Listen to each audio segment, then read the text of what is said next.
Magandang umaga po.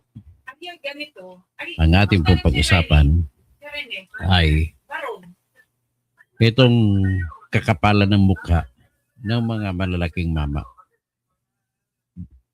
Kalaban po nila ay isang David, 3 Goliath laban sa isang David. So ngayon, ito ang mangyayari dito ay mabali ang mangyayari dito ngayon ay mahirapan talaga kayo sa labanan ng libel. Tapos ngayon, ang labanan ay may libel ba o wala? Bago natin masagot yan kung may libel o wala, ay alamin natin kung anong nangyari. Very short lang ito, discussion natin para lamang sa kaalaman ng lahat. Ang nagrereklamo si Rason, si Puno, tsaka si Valeriano.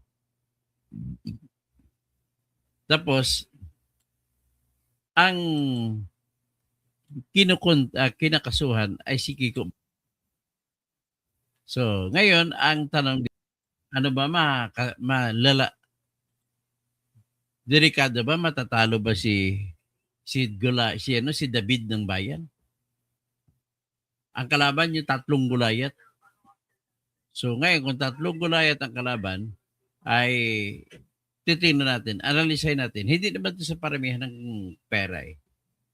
Although, mangingimig talaga yung mga piskal na haharap sa kaso kung mga 3 mayayaman ang kumakaso. So ito ngayon, si Barsaga po, kung matandaan ninyo, ay umakusa na yung mga si Rason ay namimigay ng pera sa mga congressmen na pumupunta dun sa Soler.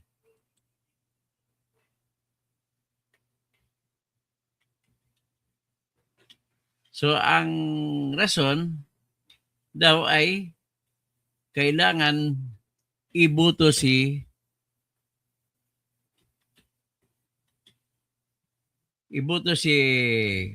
Romualdez para magiging speaker.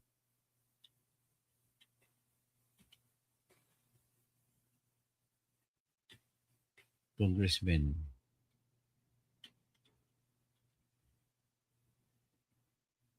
So ngayon, ang nagalit si Rason. Pero totoo naman na nangyari. Totoong nangyari na nandoon sila sa Soler. At alam naman ng bayan na ang may-ari ng Soler ay si Rason. So bakit magkikita-kita sila? Bakit doon sa Soler? At bakit sa lahat ng mga mayayaman sa Pilipinas, bakit bukod tangi si Rason lamang nag-iimbita? Hindi ko naman nakita si Henry C. nag-imbita. Hindi ko naman nakita si Luceta na nag-imbita. So bakit? Bakit kailangan imbitahin? Sabihin yan, Mr. Enrique Rason, if you're listening to me, let your lawyers listen to me para mapagandaan nyo kung paano kayo matatalo sa kasong ito.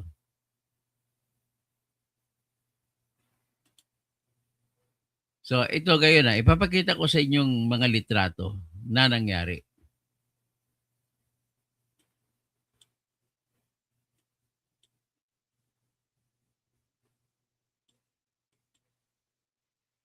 Ito.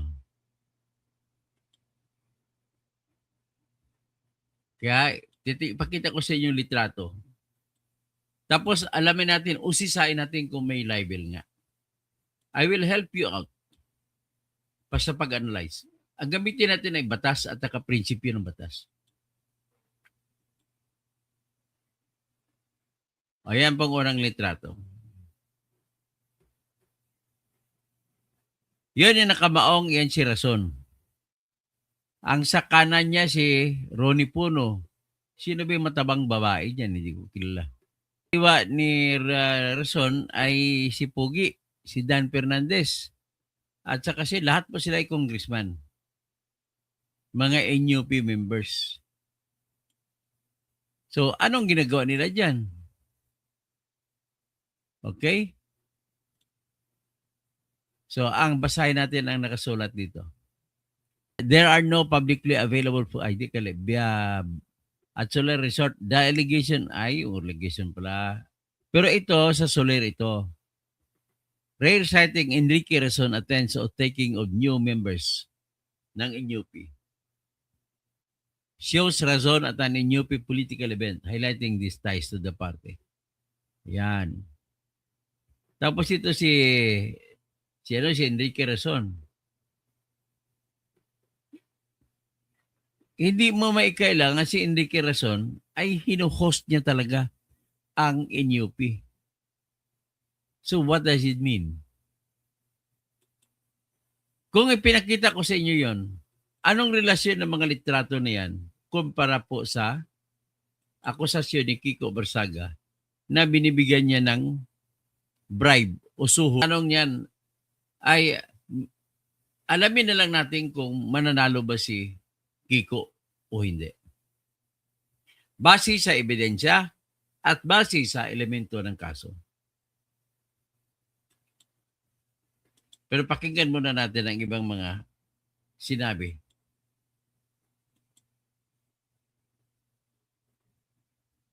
Nahaharap sa ikatlong reklamo ng cyber libel si Cavite Representative Kiko Barzaga. Dahil ito sa akusasyon na sinuhulan umano ang kanyang mga kapwa mambabatas na ipinost pa niya sa social media. Nagbabalik si Naghain ng kasong cyber libel si Manila 2nd District Representative Ronaldo Valeriano laban kay Cavite Representative Francisco Kiko Barzaga. Ito ay kaugnay pa rin sa viral social media post na nag-aakusa sa mga mambabatas ng National Union Party na tumanggap umano ng suhol kapalit ng suportang politikal. Sa kanyang post, iginit ni Barzaga na ang mga kongresista ng NUP ay tumanggap ng suhol mula sa negosyanteng si Enrique Razon sa mga pagtitipon bago ang 2020 elections. Kapalit umano ng pagsuporta kay late Representative Martin Romualdez bilang House Speaker. Kaya ako nag-file ng case to prove na hindi totoo yung sinasabi niya. At siguro... Okay, bisa natin. Anong sabi ni... Itong mga kalaban niya ay 3 Gulayat. 3 Gulayat, 1 David. Ang tanong ko, saan? Bakit ang nipis ng balat nito mga makakapal ang mukha? 3 ito. Si Rolando Valeriano. Ang isa sa mga kurakot sa Tondo, distrikto. Ulitin natin sinabi niya. Tingnan natin, analyze natin kung may mananalo siya sa kasong libel niya laban kay Kiko. Valdez bilang House Speaker. Kaya ako nag-file ng case to prove na hindi totoo yung sinasabi niya. At siguro paglabas ng resolusyon ng korte, doon natin malalaman kung sino yung tama at mali. So, mali ang logic mo, Rolando Valeriano. Kaya ako nag-file ng case para mapatunayan na mali siya. Ibig mo sabihin sa pag-file mo ng case, yan na mismo ang pruweba mo na mali siya? Walang logic po. Walang logic. The best for you to say before the media, ang daming media pa, nag-file ka lang. Ilan ang media? 1, 2, 3, 4, 5. Binayaran mo isa tag 5,000 sa 5 25,000 ginastos mo.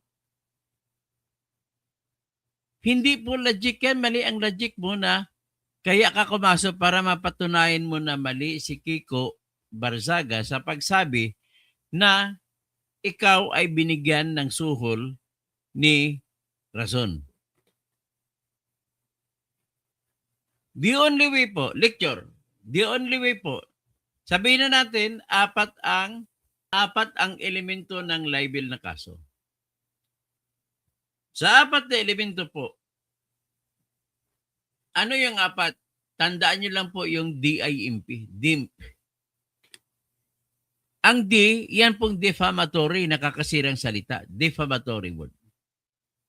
Ano yung I? Yan pong identification na identify ang sinisiraan.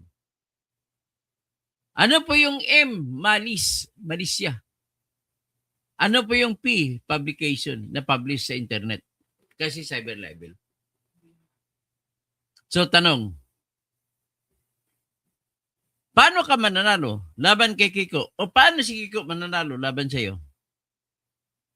Okay, sa analysis natin na ito ngayon, walang i-consider natin, hindi na natin makukontra na nasira yung inyong makapal na mukha. Nasira ang makapal nyo na mukha. Nagsinabi ni Kiko na kayo ay binigyan ng suhol ni Enrique Razon para iboto ninyo sa pagka-speaker si Tambaluslos. Alright, so may D na, may D. Identification. Na-identify kayong lahat. Kayong lahat na mga congressmen ng NUP, National Union Party. So, na-identify kayo. So, pwede natin sabihin na na-identify ka. Although, hindi pinangalanan ang pangalan mo na ikaw. Pero sa ganon, delikado ka na dyan. Mananalo si Kiko. Bakit po?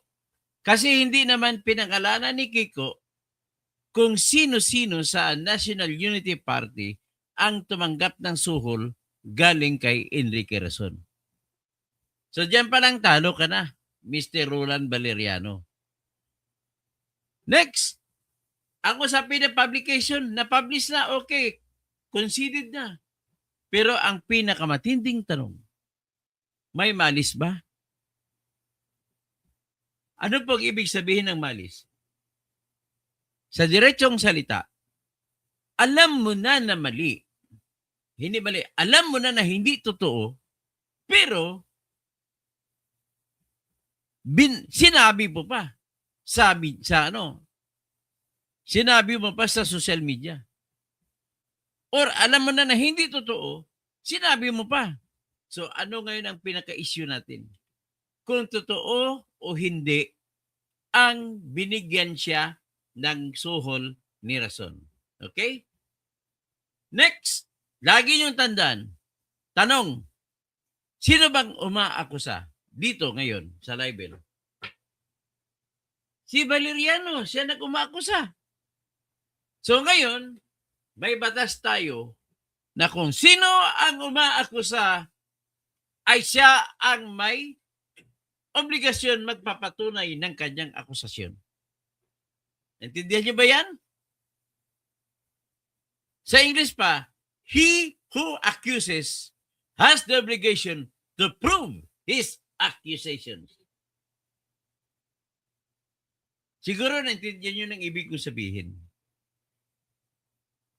Raul Lanay, naintindihan mo na. Ang ibig pong sabihin nito,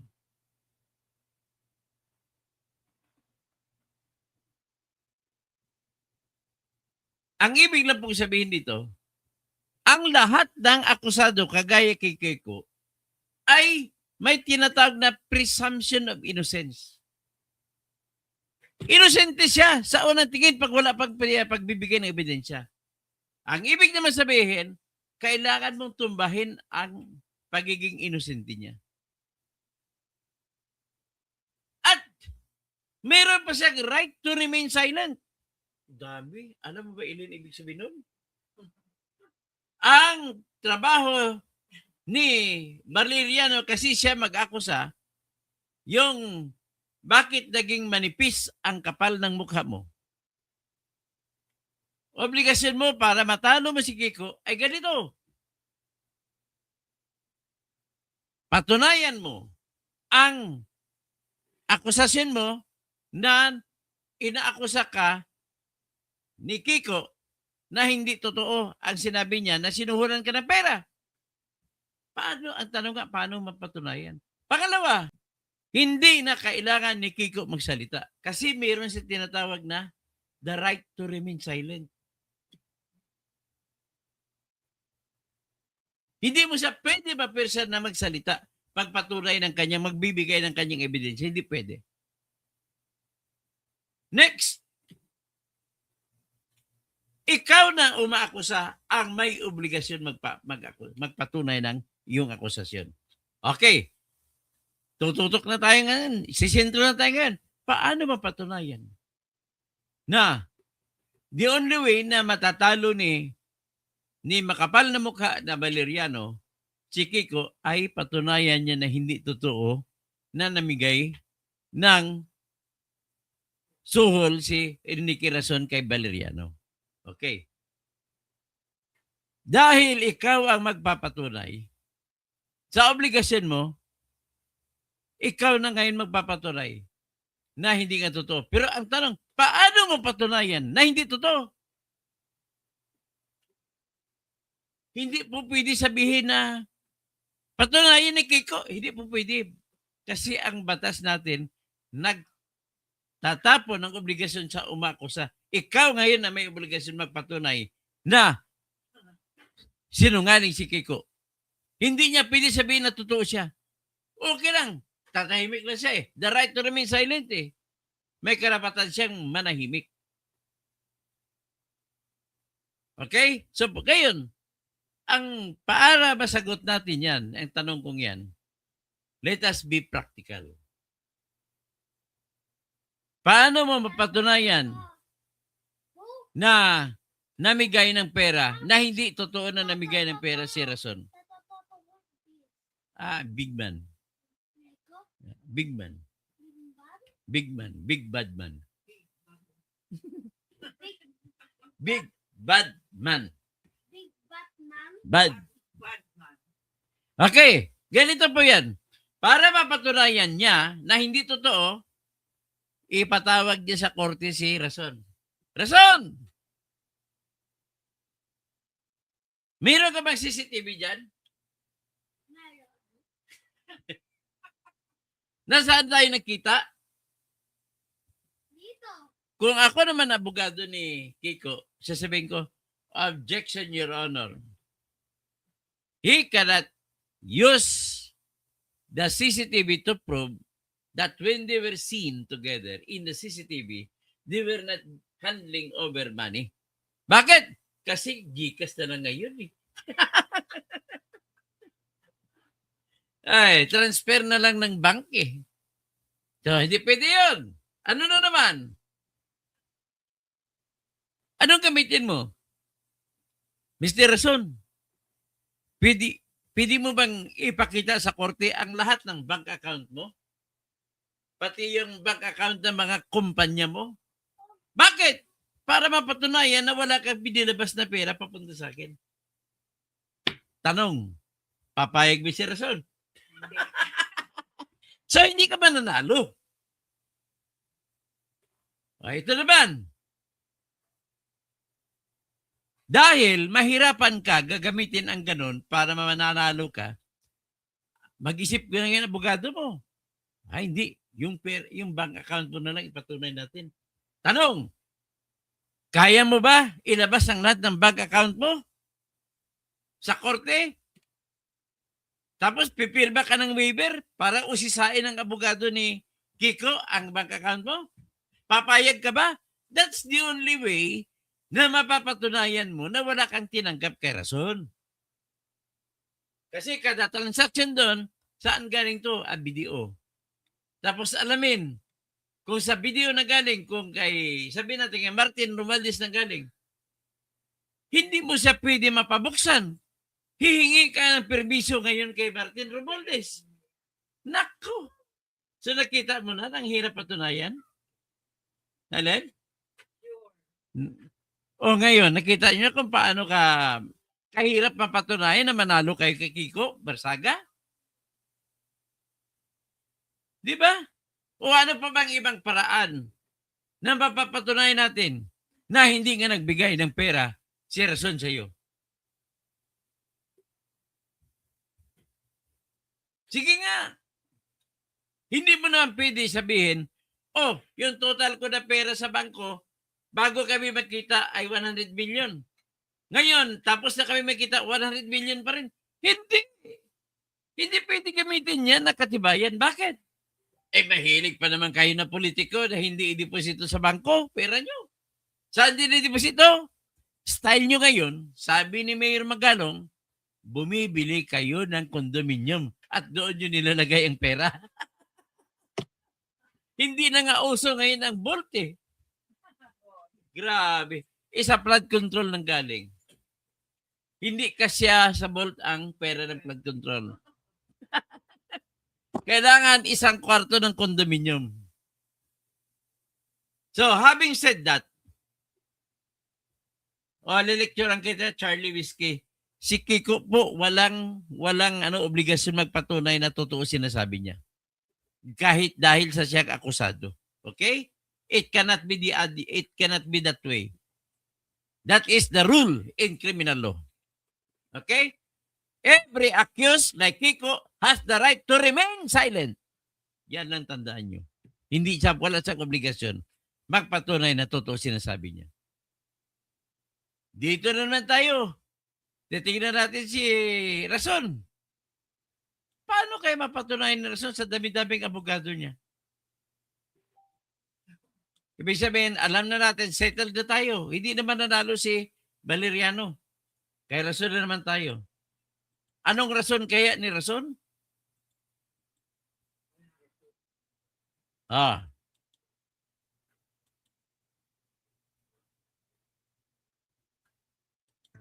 Deputy Speaker Ronnie Puno has Ito, Ronnie Poro. Kay Ronnie Poro at kay Rason. filed a cyber libel complaint against Cavite Representative Kiko Barzaga over accusations linking him to alleged bribery in the House speakership race. Puno said the claims were malicious and baseless, stressing that false accusations should not go unpunished. The complaint cites Barzaga's Facebook post published to his 1.9 million followers, accusing National Unity Party members of receiving bribes from businessman Enrique Razon. Puno said Barzaga cannot invoke parliamentary immunity because the statements were made outside Congress. He is also considering a separate civil case for damages. Earlier, Razon also filed a cyber libel suit against Barzaga, seeking 110 million pesos. Okay. Kay Puno muna tayo pupunta. Yung sinabi niya na hindi daw totoo na tumanggap siya ng suhol galing kay Rason, na-explain ko na pareho lang sila ng sitwasyon ni makapal na mukha na si Rolando Valeriano.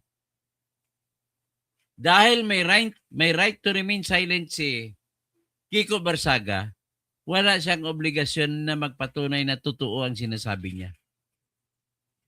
Pero sa kabilang banda, umakusa, may obligasyon na magpapatunay na totoo ang kanyang akusasyon.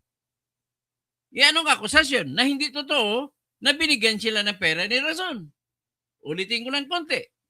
Paano mapatunayan ni Puno? The practical way is this. Ilabas niyang lahat ng bangko sa korte. At ang history ng bangko niya na sa loob ng 1 taon walang natanggap na pera. Galing sa kay Razon. Pero bago mo gagawin yan, ilatag mo muna lahat ng bank accounts ni Razon. Para malaman ang bank account at kung titingnan mo ang bangko naman ni Puno, malalaman kung saang account number nang galing. See? Ang hirap, no? Baka makita pa dyan yung galing sa kontraktor ng flood control. Patay kayo. So, wala kang kaparaan para mapatunayan na nagsasabi ng sinungaling si Kiko Barzaga. Next, kay Razon naman tayo. Sa tingin mo ba si Razon? Kaya niya buksan kanyang bank account? For all you know, ang bigayan ngayon hindi sa bank account, pwede dimadaan sa crypto eh. At mali-malita na ngayon. Kasi nga, pag hindi mo mali-malita, ay mahuhuli ng AMLAC.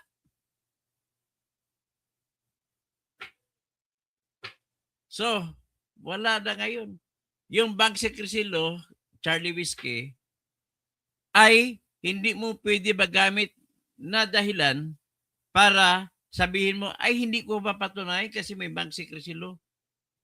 Punyeta ka. Ang karapatan magtago ng bangko ay nasa may-ari ng account. Ikaw may-ari ng account. Umaakusa ka, gusto patunayan na hindi ka nakatanggap. Anong gagawin mo? Ipabuksan mo ba yan? Hindi. Kung hindi mo pabuksan, talo ka na. Ganun po yun mag-analyze. Ang problema kasi ng mga abogado nila, puro abogado de la mesa ng mga yan. Hindi naman yan trial lawyer. Iba po ang laro sa loob ng korte pag mag-trial lawyer.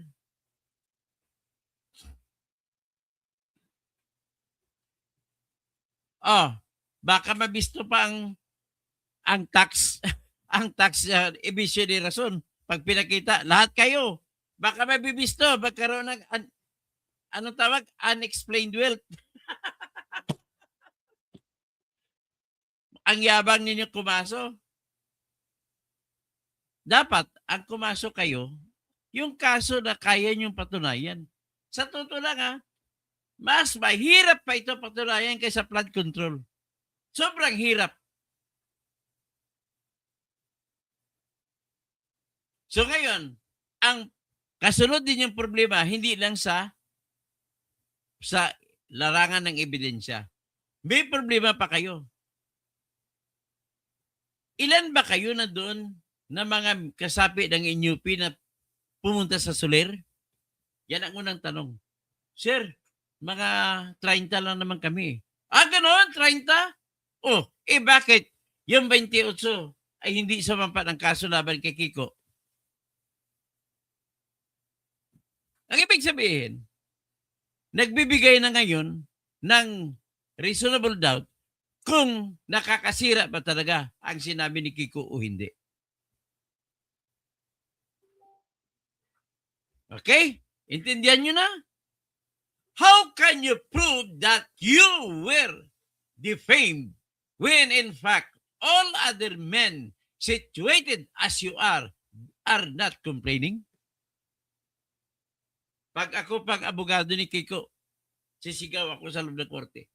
Your Honor! The alike must be treated alike.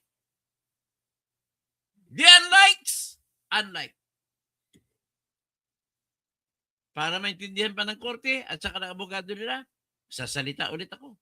Your Honor, for better understanding, let me quote the exact provision of the Constitution, Section 1 of Article 3, which is the Bill of Rights, says, no person shall be deprived of life, liberty, or property without due process of law, nor any person shall be denied the equal protection of the laws. So ngayon, bakit dalawa lamang ang nagreklamo? Asan ang iba? Kasi all persons must not be denied the equal protection of the law. Naintindihan nyo na? Charlie Whiskey, ulitin ko na lang sa'yo, Charlie Whiskey, mali yan po sa'yo. Kiko does not need to prove that his accusation is true. Mali po yan, Charlie Whiskey. Do not do it. Naintindihan mo ba, Charlie? Ang rason po, the accused has the right to remain silent. Ganun lang po yan. Okay? Hanggang dyan lang, alam nyo na. Kaya I subscribe to the immortal lines of Justice George A. Malcolm, one of the most brilliant justices the Philippines has ever had. Ano sinabi niya? The interest of the society and the maintenance of good government demand full discussion of public affairs. Completely liberty to comment on the conduct of public men is a scalpel in the case of free speech. The sharp incision of its proof relieves the abscesses of official dogma. Men in public life may suffer under a hostile and unjust accusation, but the wound can be assuaged by the balm of a clear conscience. A public officer must not be too thin-skinned with reference to comment upon his official conducts. Only thus can the intelligence and the dignity of the individual be exalted. Of course, criticism does not authorize defamation. Nevertheless, as the individual is less than the state, so must expected criticism be born for the common good, rising superior to any official or set of officials, to the chief of executive, to the legislature, to the judiciary, to any or all the agencies of the government. Public opinion should be the constant source of liberty and democracy. Yan, kita mo yan? Galing yan kay George Malcolm. Tapos, last point, bago ko isara. Last point is this. Generally, ang batas ng libel, kung sino naninirang puri, ay automatic na pinipresume na ng malis. But then, there are exceptions. Ang exception po ay kung ang sinagsasabi na nasisirang puri ay public figure o di kaya politician na public officer, hindi mo pwede sabihin na may malisya na kagad. Ang obligasyon sa pagpatunay na may malisya ay nasa kamay ng umaakusa. Wala po sa kamay ng inaakusa. Ganun naman po. So, si Rason, public man. Public figure. Kaya walang presumption na may malisya na kagad si Kiko. Si Puno, Deputy Speaker of the House. Public man. Therefore, walang presumption na may malis si Kiko. Yung makapal na mukha rin na Rolando Valeriano, public man, public officer, there is no presumption na may malis si Kiko. Okay? With that all, bye-bye. I hope you enjoyed the show. At naintindihan nyo na yung malalim na pag-apply ng batas ng mga ebidensya pagtungkol sa libel na pag-usapan. So, si Rodi Rabi Pastor, si Jess Pontillas, Eloel, bakit nag-sorry si Kiko? Hindi po siya nag-sorry. Ano yan? Fake news yan. Tapos, mine, Rodi Rabi, tapos sino pa? Si James Mind. Si Raulo, hindi kailangan ni Rason suporta ng gobyerno. Si Kiko mo. Uy, bubo ka ba, James Mind? Ang pinag-usapan ko may libel o wala. Hindi yung suporta. Ha? Huwag ka na mag-comment kung hindi mo alam ang pinag-uusapan, ha? Nakakahiya sa iyo, eh. Sir Toto, sana naman, sabi naman ni Grace Almasan, Sir Toto, sana meron matapang sa media, reporter, mag-interview kay Romualdez. Bakit puro statement lang? Walang malakas ang loob mag-ambos interview? Hindi siya kasi makikita, Grace. Nagtatago. Siya yung tipong lalaking ang tao na madaling lapitan si Romualdez pero mahirap hanapin. Yun, patay tayo dyan. James Vine, Kiko Barsaga, baliw. Ay, ikaw ka naman eh. Kaaway mo pala eh. Kung baliw si Kiko Barsaga sa Congress, si Rason naman ay binaliw sa Cebu Landfill. Siyang may-ari ng Cebu Landfill tapos gumuho. Ganon katindi si Rason. Wala siyang rason dyan. So, Grace Almasan, obvious po ginawa ni Puno at Valeriano. Plano nila na wag pabalikin si Kiko sa Congress. Hindi na kaya yan. At Solomon Dicano, basta galit sa admin, kahit tama, ginagawang mali pa rin. Todo for senator in your dreams. Ikaw, ang utak mo, Solomon, ay utak biya. Ikaw ang utak dilis. Galaxy, good afternoon po, sir. Arlene Anaklito, good morning. Raul Lanay, shout out, Katoto, watching from Hong Kong. Good. Okay. Tapos si Darwin Solano, burden of proof. Si Charles Whiskey, they need to prove the accusations in court. Yes, tama. They need to prove their accusations in court. Correct, Charlie Whiskey. Raul Lanay, yes, sir. Joseph Roblesa, impeachment complaint versus PBBM. Pasok na rin. Toto, good news. Di pa natin na-analyze yung kan. Maantay lang analysis ko sa impeachment. Toto Kausing, Makabayan Black, naghain ng meron na ba? Sige, tingnan ko. Basahin ko. Beth, tapos ay, Injula ko na, like, Joseph Roblesa, Toto Kausing, nag-file na ng second. Okay, thank you for the info. Valeriano Baboy, Joseph Roblesa. Right to self-incriminate. Correct, Charlie. Correct, you are. Joseph Roblesa, double impeachment. Parehong na-impeach si Sara at PBBM. What? Imposible. Yan, hindi pa mangyari yan. Si BBM lang ma-impeach, si Sara hindi. Joseph Roblesa, God bless po sa iyo, Toto Kasing. We love you. Salamat po. Rodster, hello po. Helen Bagyo, naimbag na malim. Kabsat. Louis Hilario, may batchmate sa Coronadal National Comprehensive High School. Okay, sabi niya, very proud siya sa akin as a classmate, from childhood. Katabi kami ng bahay. Charlie Whiskey, si Kiko need to prove his accusations, not the other way around. No, hindi. Mali ka na dyan. Si Kiko po walang obligasyon magpatunay ng kanyang akusasyon. Good luck, Kiko versus Tropag Bendolo. Good luck, Kiko versus Tropag Bendolo. And shout out ka todo. Libel kaso, he needs to prove this. Hindi po yan. Huwag maghunos diri ka, Charlie. Mali yan. Hindi yan tama.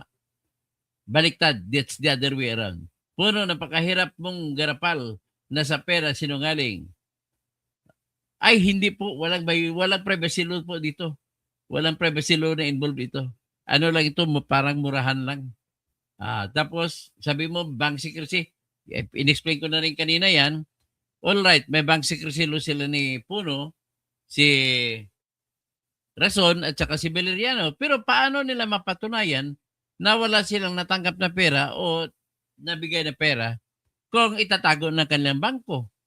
Mananalo si Kiko. Perny Pinto. At tapos Makabeli Shakur. Marabusisi Patax. Mga tax pa. Mabusisi pa yon. So, Arma Bautista, maray na ogto po engineer. Maray na ogto sa mga Bicolano. Pelminton Velasco. Dapat lang mga Kiko yan. Bill na ba? Bato, ikaw ba yan? Hindi po ako si Bato. Charles Whiskey, self-incrimination na yun. James Pine, baka isa ka sa mga bigyan libel case mo ni Rason. Ay di, welcome. Sisikat ako niyan pag kinason niya ko ng libel. Good morning, our brilliant attorney ng Hinayang. Tapos, Galaxy, very clear po paliwanag niyo. Salamat, naintindihan niyo. James Mind, hoy, Bato, huwag ka na mag-deny. Innocence of the law. Accuse mo. Ay, kabubo mo talaga. Huwag ka na magkwento kung hindi kabubuhan lang naman.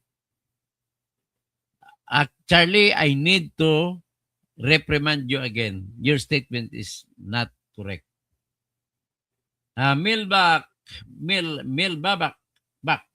our good and brilliant attorney, good morning. So good watching your blogs, full wisdom. Salamat po. Vicente Razon. Uy, kamag-anak abogado ba talaga? Oo. Natanggalan ng lisensya. Edgar de la Puente. Ito yata yung nadisbar. Oh, nadisbar. Anong problema mo? Ang layo naman ng mga sinabi mo. Dapat nag-argumento ka sa punto na pinagdidiskasan. Vicente Razon, kaya pala nag-sorry si Barsaga. Ay, hindi po siya nag-sorry. I'm sorry to tell you. He did not say sorry. Hindi naman nanalo ang demonyo. Iikot ang mga yan pag si Inday Sara na ang presidente, malapit na. Silence means doesn't prove. Alam mo, James Vine, hindi mo ata naintindihan You have the right to remain silent Kaya hindi ka obligado magpatunay na tama ka. You have the right to remain silent. James Vine, madami na. James Vine, madami nang nasira ng buhay ni sa Kaka Duterte. Ay, wala pong nabuhay, nasira. Ikaw lang nasira ang buhay sa Kaka Duterte mo, kagalit ba ka Duterte? Pareha lang ko ni Trillanes. Mip Tata, bobo naman di, porke mayaman, luluhod tayo na tama kasi toto, wag tayong magpalinlang dyan sa mga sindikatong businessmen. Roadster, i-block na lang po yan mga bobo yan. Sherlito Pornias, good day, Sir Toto. Dami ko nalaman sa iyo. Paliwanag. Salamat po. Maraming salamat po. Ay, meron pa pala iba si Elite D. Si Milagros Lau. Sana nakulong na yung mastermind sa corruption. Mukhang mahirapan tayo LTD, saludo ako sa iyo. Bong Velasco, genius yung si Kong Kiko Barsaga. Matapang at di pababayaan ng mga taga Dasmariñas. Tapos James Mine, pasa namin video mo, hintayin mo sagot ni Razon sa iyo. Pasa mo. Sir Toto, ano pa ba sabi nyo? Ayun, antayin na lang natin yung video na sinasabing James Mine.